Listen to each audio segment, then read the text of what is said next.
I যদি স্যারকে বক্তৃতা দিই মাননীয় প্রধানমন্ত্রী বুঝতে কিছু তাই বাংলা স্যারকে একখানে মিলে দিই, ঠিক আছে না?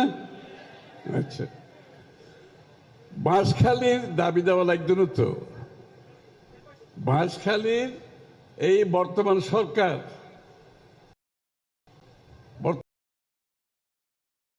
জনাব তারেক রহমানের রাজনীতি কমপ্লিটলি ভিন্ন ধরনের রাজনীতি। এই রাজনীতি আর দেখুন না, গোড়া বাংলাদেশের যুব সমাজ, শিশু, মহিলা, কৃষক, শ্রমিক, ব্যবসায়ী, পেশাজীবী, অন্যান্য দেখুন না, এই বাজারের মধ্যে কেউ বাদ গিয়ে না, কেউ বাদ গিয়ে না।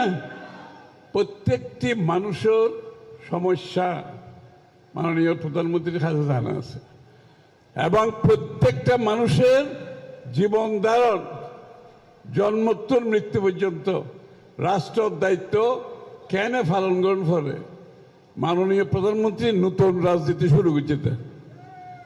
ওই ফুরের রাজনীতিতে হাত দেশ চলত না তো, এখন নতুন রাজনীতি, নতুন চিন্তা, নতুন ভাবনা। ক্লিন মাস্টার টয়লেট ক্লিনার, সবচেয়ে সেফ, সবচেয়ে ক্লিন।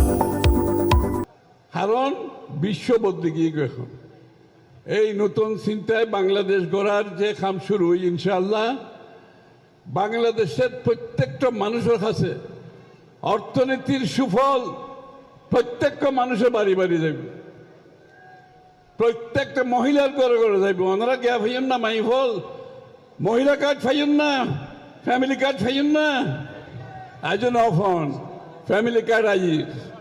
প্রত্যেক পরিবারের যারা আর মহিলা অক্ষল গড়র যিনি প্রধান মহিলা ব্যাকগ্রাউন্ডের কাছে ফ্যামিলি কার্ড যাবো ইনশাল্লাহ, কৃষকের কাছে কৃষি কার্ড যাব,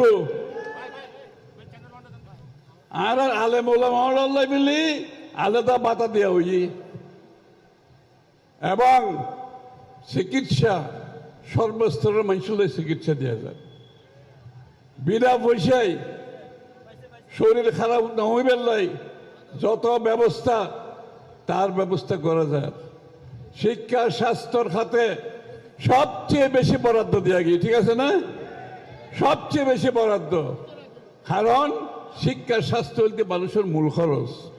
শিক্ষা স্বাস্থ্য খরচ কমে গেলে গই, এবং ফ্যামিলি কার্ডের টেয়া ফাইলি, কৃষক কার্ডের টেয়া ফাইলি, মৌলই ওলামা করে টেয়া ফাইলি, আর কেউ বাকি থাকিল না।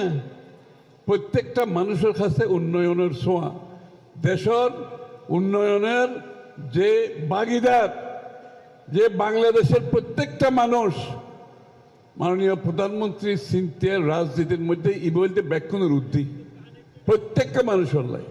আর বাঁশখালীর উন্নয়নের ব্যাপারে কোনো চিন্তার কোনো কারণ নাই। বাঁশখালীর যত সম্ভাবনা আছে ব্যাগ কিছুটা